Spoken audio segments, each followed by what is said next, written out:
Olá pessoal, me chamo Rafael Cardoso, sou acadêmico do curso de Direito das Faculdades Exucre e venho hoje aqui conversar um pouquinho com vocês sobre Constituição Federal, certo? O artigo 5º da Constituição Federal, né? Mais precisamente sobre o inciso 58 da Constituição Federal, onde vamos falar um pouquinho sobre a identificação civil e criminal dos cidadãos, certo? Então vamos lá, dando continuidade, né? Como mencionei, nós vamos falar sobre a Constituição Federal, no seu artigo 5º, né? Mais precisamente sobre o inciso 58, nós falaremos um pouquinho mais hoje, mas a Constituição Federal, que é a nossa grande guardiã, né? É a responsável por resguardar aí os nossos principais direitos como cidadãos. Então é de extrema importância esse assunto, né? A Constituição Federal realmente é a grande guardiã dos nossos principais direitos. Mas hoje nós vamos falar em mais específico sobre o inciso 58, que trata sobre a identificação civil e criminal de cada cidadão, né? O que nos diz o inciso 58? Nos diz o seguinte: o civilmente identificado não será submetido à identificação criminal, salvo nas hipóteses previstas em lei, né? Então, esse inciso ele vai tratar realmente sobre essa questão das identificações. Neste momento você pode estar se perguntando, né? Mas afinal, o que é identificação criminal e o que é identificação civil? Vamos lá. Identificação civil é o documento de identificação emitido por órgão do governo que contém nome, data de nascimento, data de emissão, filiação, né, que seria o nome de pai e mãe, uma foto, assinatura ou impressão digital do indivíduo, né? Então é um documento de identificação comum que nós temos acesso aí diariamente, todo mundo tem conhecimento. Alguns exemplos são os documentos de RG, né, de identidade, documento como passaporte, carteira de trabalho, entre outros documentos, né? Existem realmente vários modelos, vários tipos de documento de identificação, né? Esse aqui são alguns dos principais que nós conhecemos e utilizamos no dia a dia, mas então a identificação civil seria esse documento de identidade que nós temos acesso e conhecemos, né? Já a identificação criminal é um procedimento, na verdade, né? Um procedimento feito em situações que há necessidade da identificação do possível investigado pelo órgão investigativo. Quando eu falo aqui em órgão investigativo, normalmente é a polícia, tá? Então, nesse sentido, o objetivo dessa identificação criminal é manter um banco de dados. Manter um banco de dados onde será possível, no momento adequado ou de necessidade, identificar determinado cidadão, né? Para evitar, por exemplo, de incriminar uma pessoa inocente no lugar de uma pessoa culpada. Esse é um dos motivos, por exemplo, né? Então, sendo assim, o inciso 58 ele determina que as pessoas que apresentarem sua identificação civil, elas não deverão ser submetidas à identificação criminal, realizadas pela polícia, né? Porque normalmente essa identificação criminal, ela contém alguns procedimentos. A pessoa pode ser levada até uma delegacia, ter que ser tirada impressões digitais, fotografias ou até mesmo material biológico da pessoa, né? Então, o inciso 58 nos traz que quando o cidadão, né, apresentar um documento de identidade válido, em perfeitas condições, como determina a lei, ela não será obrigada a passar por nenhum tipo de procedimento de identificação criminal, né? Vamos falar um pouquinho agora sobre o profissional que é o responsável por essa parte de identificação, tanto a civil quanto a criminal. Chama-se papiloscopista. O papiloscopista ele é o profissional, o especialista, né, em processo de identificação humana. Então, o papiloscopista é o profissional, normalmente um policial concursado, né, que vai ser o responsável tanto pela parte da identificação civil, emitir documento de identidade, passaporte, quanto por essa parte de analisar, alimentar e resguardar esse banco de dados, né? Quando nós falamos em identificação criminal, para quando for necessário ter esse banco de dados todas as informações necessárias para fazer a identificação correta de cada cidadão, né? Então, o profissional especialista é o papiloscopista, que é o grande responsável por armazenar e cuidar de toda essa parte aí da identificação, tanto civil quanto criminal. Mas vamos falar um pouquinho qual é a importância, né? Qual é a importância desse inciso 58, por que ele tem relevância em nossa vida. Então vamos lá, o direito aqui trazido, né, o inciso 58, ele se relaciona com vários outros direitos fundamentais, como por exemplo da dignidade da pessoa humana, né, a proteção de imagem de cada cidadão, ou até mesmo a presunção de inocência, né? Então nesse sentido, o inciso ele reforça essa proteção constitucional que os cidadãos têm em relação a possíveis abusos do Estado, por exemplo, né?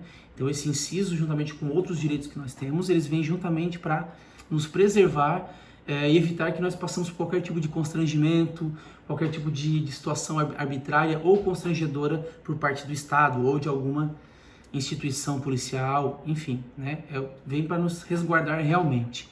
Por conta disso, ser obrigado a fornecer suas impressões digitais ou fotografias em uma investigação pode ser entendido como uma situação constrangedora e desnecessária, né?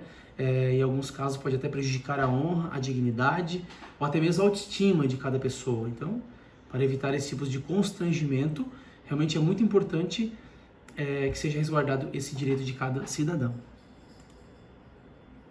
Agora nós vamos falar um pouquinho sobre as situações excepcionais em que a identificação criminal ela poderá ser solicitada mesmo quando houver a identificação civil. E essas são situações, né, situações excepcionais em que a identificação criminal ela poderá ser solicitada pelo policial, né, mesmo quando houver a identificação civil. Né? Vamos conhecer um pouquinho sobre cada uma delas. A primeira diz o seguinte: quando o documento apresentar rasura ou indícios de ser falsificado. Né? Então, o agente policial abordou uma pessoa e verificou que o documento apresentado para a identificação civil dele ele tem fortes indícios de que pode ter sido falsificado. Né? Então, nesse caso, o policial pode solicitar uma identificação criminal para ter certeza se realmente aquele cidadão está identificado corretamente. Né? A próxima é quando o documento for insuficiente para identificação. Por exemplo, o documento não conter foto, né? Então, um documento sem foto não tem como comprovar realmente se é daquele cidadão o documento, né? Quando o indiciado apresentar documentos distintos, com informações diferentes entre si, né? Então, o cidadão foi abordado e ele tem dois documentos em mãos, os dois aparentemente válidos, mas um diz uma informação, outro diz outra, né? O nome de pai está errado, enfim. Então, isso dá direito ao policial, à autoridade policial, de solicitar uma identificação criminal para haver certeza realmente, né? A identificação criminal for essencial à investigação, né? Só que nesse caso aqui é mediante uma autorização judicial. Então o juiz tem que autorizar para que haja essa identificação criminal. Quando constar nos registros policiais que o indivíduo utilizou outros nomes ou diferentes qualificações em outras abordagens. Então o policial puxou ali os dados do cidadão e verificou que em uma outra situação ele apresentou documento com outras informações. Então isso dá o direito do agente policial de solicitar a identificação criminal. Ou quando o estado de conservação ou distância temporal, né, ou geográfica do documento for muito distante. Por exemplo, isso acontece bastante, né? Nós, quando somos crianças, fizemos uma carteira de identidade, né, um RG quando é criança, depois quando na fase adulta querer utilizar esse mesmo documento. Isso não é permitido. Nós precisamos estar com os documentos sempre atualizados. Pelo óbvio, né? Quando somos crianças, até na fase adulta, então mudamos bastante as características físicas, então é impossível de fazer a identificação civil de uma pessoa que está apresentando o documento de quando era criança, né? Então essa também é uma situação que pode o agente policial solicitar a identificação criminal.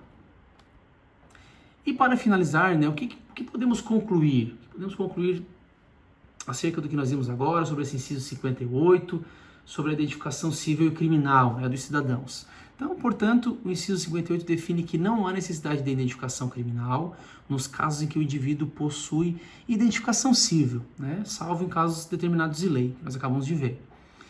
Afinal, submeter alguém a uma situação de identificação criminal, um procedimento, sem que haja necessidade, seria injusto do ponto de vista de diversos direitos fundamentais, né? Como o da dignidade da pessoa humana e o da intimidade.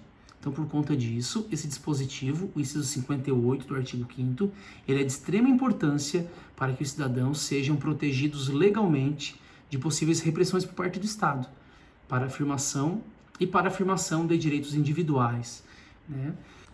Então era isso, pessoal. Para finalizarmos, né, hoje nós vimos um pouco mais sobre o inciso 58, né, falamos aí sobre as identificações civil e criminal de cada cidadão, conhecemos um pouco mais sobre nossos direitos. É muito importante conhecermos nossos direitos, né? A Constituição Federal, o artigo 5º, ele ele veio para resguardar nossos direitos como cidadãos, né? Direitos muito importantes para que, né, seja evitado de que cidadãos de bem passem por qualquer tipo de constrangimento. Então, espero que tenham gostado do vídeo. Claro que vimos várias situações acerca da identificação. Nós, como cidadãos, também temos direitos, mas também temos deveres. Cabe a nós estarmos sempre com os documentos em perfeito estado de conservação, né, dentro das normas, dentro da lei, para que não precisamos passar por nenhum tipo de constrangimento, nenhum tipo de procedimento que seja desagradável ao cidadão de bem, né? Então, temos o nosso direito resguardado, mas também temos nossos deveres, certo? Muito obrigado, pessoal, um abraço e até a próxima.